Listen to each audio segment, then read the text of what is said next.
Good morning, everybody. It's your girl, Real Ram. And so today I want to give you a few quick reminders as we are that much more closer to sending our children back to school. And as we are preparing to advocate, as we should, on the behalf of ourselves and our children, let's remember a few key things. That one, for those of us who may have children who have IEPs and 504s, let's remember that the Department of Education does not set the curriculum.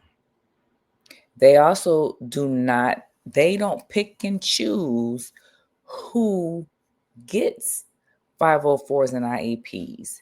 Those are things that are set at the local level, be it state or even the school and district level. So let's also remember that it is very important that we as parents get involved in our PTA, PTO, HSAs. This is where our voices are the most critical. And even still, if we can, be involved in the classroom for those of us who have elementary children. But if you can be involved in the middle and high school levels, let's try our best to do that. And I will give credit to these reminders are not only coming from myself and my own experience. This is also coming from a podcast, which I will share the link.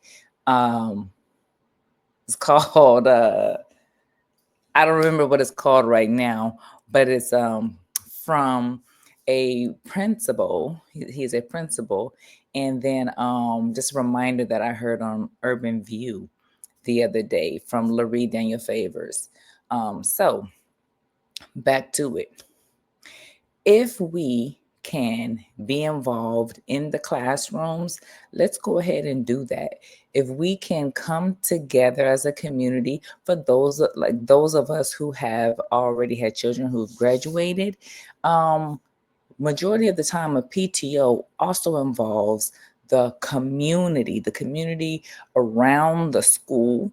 So if you can come together as a collective of parents to try to come in the classroom, come and attend these meetings on the behalf of the parent who is working. Because one thing that I have said often is one of the reasons why I attend so many of my son's soccer games wasn't just for them.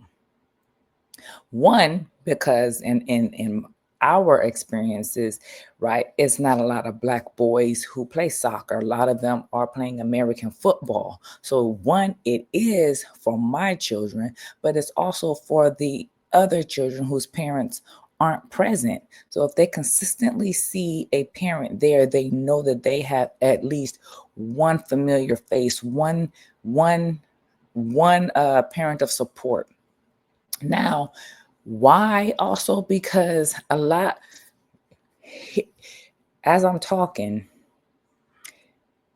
I am also realizing a thing. One of the reasons why parents often don't get to support their children is because the sporting events takes place during the day when they're at work. Only basketball and football happen in the evenings, and football happens on the weekend. It happens on Friday. But all the other events are during the school day. Parents can't take off for that. I knew that, I realized that, and I used to be upset that my mom wasn't attending my track and field events.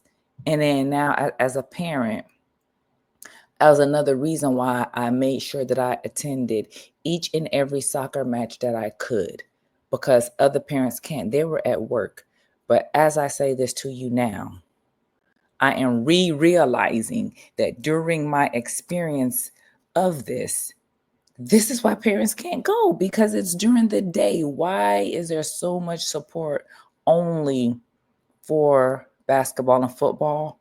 It's for those reasons. Just think about it. Think about that. Why is there so much advocacy and so much love for football and basketball? So be involved as much as you can. If that means filling out the volunteer forms, and you have to get a background check, at least in DC, you do. So get that background check, come and volunteer and be involved in your child's classroom on a daily basis. Volunteer and be a part of the PTO. You don't necessarily have to run and be an official on the board, but when they're asking for help to make these events happen, to help raise those funds, you are needed. Your voice is needed. You have to vote. Just like in real elections, you have to vote.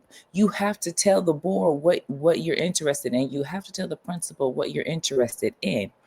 And therefore, as I stated also, those of us who have children with IEPs and 504s know that all those decisions are made locally, and you have the right to be involved. And if you cannot attend a meeting, you can appoint someone to be there on your behalf.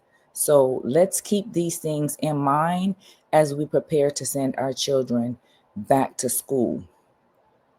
Let's ensure that the teachers have enough school supplies, that they don't have to, exert their own funds to make sure that our children have what we need. I know every year I look at these lists and I'm like, this is a ridiculous amount of things that you're asking for. But that's because it's not like back in the day. They're trying to make sure that all of the children have supplies. So let's just keep these things in mind, and let's try our best to get our kids, try our very best to get our kids there on time. Let's remember, to our educators, that a lot of the times these children, they're not bad. Let's not be quick to mislabel them. Let's remember that there are the fundamentals of Maslow's hierarchy of needs that need to be met. Let's not be so quick to just get upset. First, check in with that child. Check in. Make sure, did that child have a good night's rest? Did that child have breakfast? Is that child feeling safe? Are they emotionally regulated? Let's check all these things before we jump in and start yelling at kids. Let's welcome these kids through the door with love. Yes, even if that kid is jumping out the line, even if that kid did just hit somebody. No, I'm not saying I'm going to excuse children coming in and hitting on people, but perhaps there is a deeper reason that they did just hit somebody. Because what always happens, the person who reacts always gets caught, especially when it's the black and brown children. Maybe that person in front or behind them actually said or did something to them. So let's kind of slow down our own responses, regulate ourselves before we jump onto these kids. So everybody, let's just kind of remember these tips that we have talked about before, or maybe that are new to us.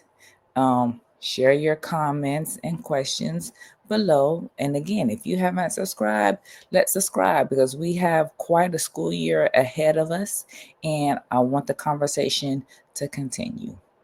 Until next time, you guys, take care of yourselves and each other. Let's have a great school year.